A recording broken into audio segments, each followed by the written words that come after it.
Hello everyone, मेरा नाम युपिन सैनी है और आज मैं आपको बताऊंगा ऑल इंडिया बार एग्ज़ाम फर्स्ट अटेम्प्ट में कैसे क्लियर करें।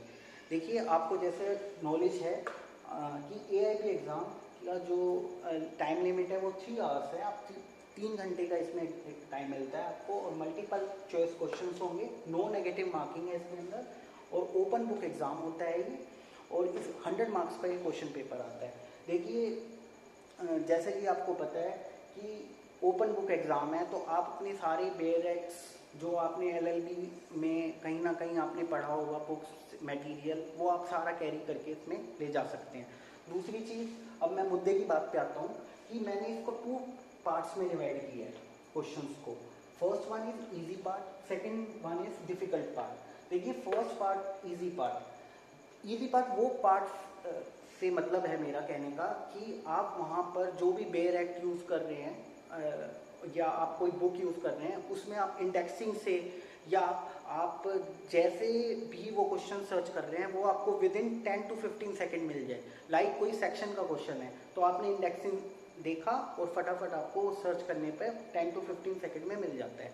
लेकिन डिफ़िकल्ट पार्ट से मेरा मतलब ये है जैसे कुछ केस लो क्वेश्चंस होते हैं वो आपको इजीली नहीं मिल पाते, तो इसलिए आपको वो डिफ़िकल्ट पार्ट में रखना है कि जब मेरे पास वो टाइम होगा तब मैं वो अटेम्प्ट करूंगा। उससे पहले आपको फोकस करना है कि मेरे मिनिमम 40 मार्क्स, मैं दोबारा ये रिपीट कर रहा हूँ, मेरे मिनिमम 40 मार्क्स यहाँ पर कवर अप होने चाहिए ये एग्ज़ाम क्लियर करने के लिए। क्योंकि अब तक देखा गया है एआईबी के एग्ज़ाम में मिनिमम 40 मार्क्स पर ये एग्ज़ाम जो है क्लियर माना जाता है। तो आपको फोकस करना है कि आपके 40 मिनिमम मार्क्स जो यहाँ पर हैं अटेम्प्ट आप दोगे वो मिनिमम 40 क्वेश्चंस आपके राइट होने चाहिए। क्लियर। सेकंड चीज, मैं दोबारा इसी अपने पॉइंट पे आ रहा हूँ कि आपको इजी और डिफिकल्ट क्वेश्चंस को कैटेगराइज करना ही होगा। विदाउट दिस आपका ये एग्जाम नहीं क्लियर होगा। मैं बार बार यही रिपीट करूंगा क्योंकि इजी क्वेश्चंस वही क्वेश्चंस हैं जो आपको आपकी बुक्स में से इजीली मिलेंगे। ये आप अपने दिमाग से निकाल दीजिए कि मैं वहाँ पर जाऊँगा तो मैं डिफ़िकल्ट भी ढूंढ लूँगा, इजी भी ढूंढ लूँगा। नहीं, पहले आपको गो थ्रू करना ही पड़ेगा पेपर 1 to 100। उसमें जो आपका इजी क्वेश्चंस वाला पार्ट है वो आपको अटेम्प्ट करना ही है।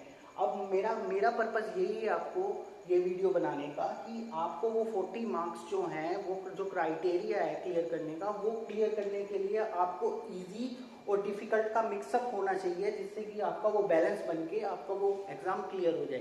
क्लियर है ये मेरी बात। दूसरी चीज, अब मैं ये कह रहा था आपको, जैसे हम डिफिकल्ट पार्ट में जो क्वेश्चंस हम सर्च आउट करते हैं, कई बार वो पैराग्राफ में होते हैं क्वेश्चंस का आंसर, तो हमें वो मिलते नहीं है। तो उसके लिए हमें क्या करना होता है, हमें बिल्कुल पेशेंस रख के उनको 2 to 3 टाइम्स सर्च करना होता है। क्योंकि कई बार क्या होता है वो फर्स्ट टाइम में हमें मिल नहीं पाते हैं क्वेश्चंस, तो इसलिए आपको पेशेंस रख के 1 टाइम में नहीं मिलता कोई बात नहीं, 2 टाइम में नहीं मिलता कोई बात नहीं, 3 टाइम में 101% वो आपको आंसर्स वहाँ पर मिल जाएगा, ये श्योर है। क्योंकि आप सारी बेयर एक्ट्स की बुक लेके जाएंगे साथ में, तो आपको कहीं ना कहीं वो आंसर उसके अंदर बिल्कुल दिखेगा, मिलेगा।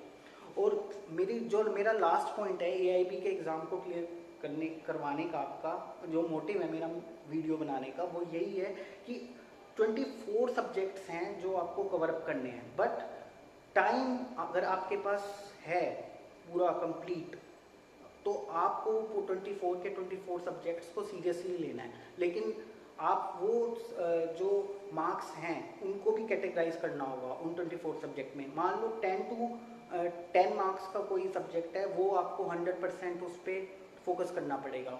5 मार्क्स का है, 4 मार्क्स का है, 8 मार्क्स का है, उन पे फोकस करिए। लेकिन 2 मार्क्स के सब्जेक्ट्स को आप इग्नोर कर सकते हैं क्योंकि वो एट द टाइम ऑफ जब एग्ज़ाम में आप बैठते हैं तब आपको वो अंडरस्टूड है, कहीं ना कहीं आपके पास बेयर एक्ट होती है तो आप वो सर्च आउट कर लेते हैं।